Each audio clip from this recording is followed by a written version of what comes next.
Hi there, I'm Joshua Molina. You might recognize me from TV shows like Scandal or The West Wing. I'm coming to you today via pre-recorded video to introduce you to a wonderful nonprofit organization, and that is the Flame Society. I was very honored when the Flame Society asked me to narrate their Vanguard television series, Reliving the Holocaust Through Their Eyes. It's a program that takes a unique approach to presenting the horrors and the heroes of the Holocaust to a 21st century audience.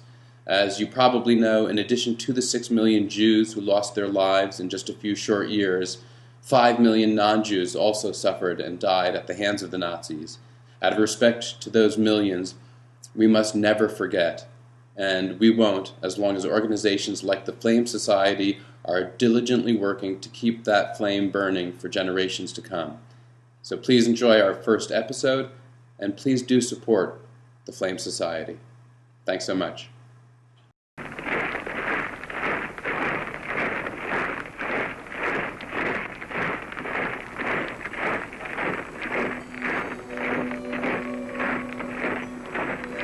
It was more than 70 years ago.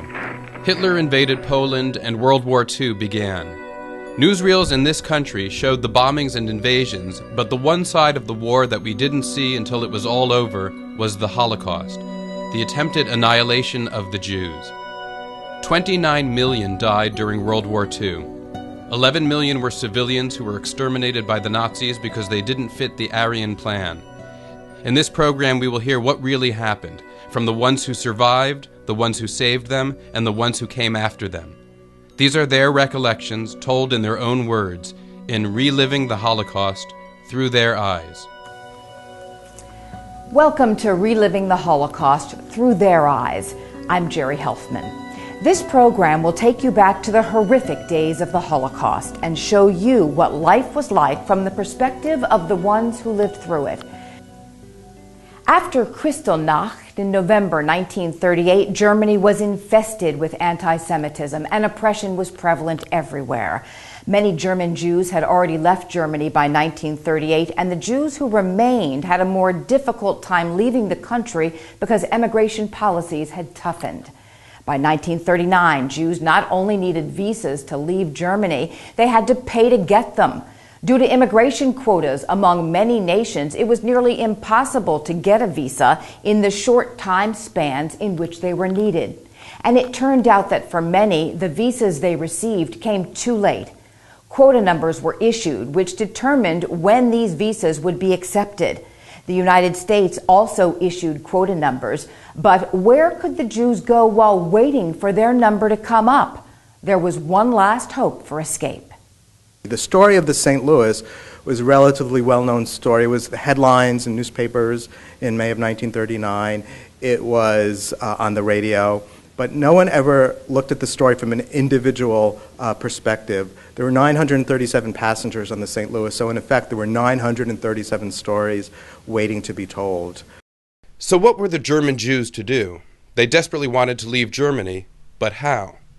May 13th, 1939, the ship the St. Louis set sail from Hamburg, Germany.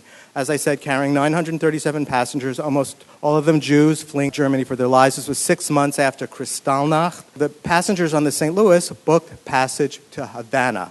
They got landing permits for Havana, and the idea was they'd wait in Havana, Cuba, until their waiting numbers came up. Without knowing it, almost every passenger on the SS St. Louis had purchased a landing permit for an inflated price, which by the time of sailing had already been nullified by Decree 937. Cuban police and immigration officials boarded the St. Louis Saturday morning and then suddenly left with no explanation. Several more officials boarded but then left without explaining why they had to anchor in the harbor, and no assurance was given that the passengers would be allowed to disembark. They had no idea of the international and political negotiations which surrounded their fate. The expectation of imminent departure transformed into anxiety as the waiting was prolonged from hours to days. On Tuesday, Captain Schroeder called the passenger committee for a meeting for only the second time. The committee had become distrustful of the captain. The days continued to progress, and the passengers became increasingly suspicious and fearful. If they were forced back to Germany, they would surely be sent to concentration camps. Sent telegram to President Roosevelt. We didn't get no answer. We sent telegram to Mrs. Roosevelt, the children of the ship. No answer.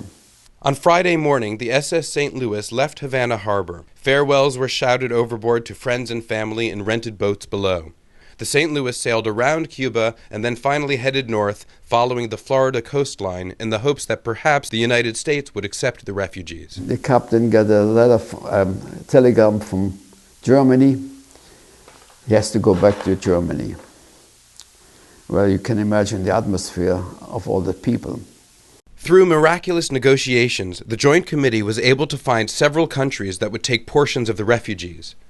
181 could go to Holland, 224 to France, 228 to Great Britain, and 214 to Belgium. Once the war broke out, all but Great Britain were occupied by German forces. For many years it had been thought that only about 250 of the passengers survived the Holocaust. Now the United States Holocaust Memorial Museum has tracked each and every passenger of that fateful voyage and has discovered that all but 230 survived the Holocaust. We wanted to know what happened to each and every one of the 937 passengers on the ship.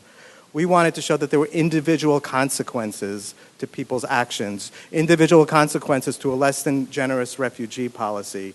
There were 937 passengers on the St. Louis, so there were 937 stories to be told. It was always believed that the majority of St. Louis passengers were killed during the Holocaust, but the majority survived.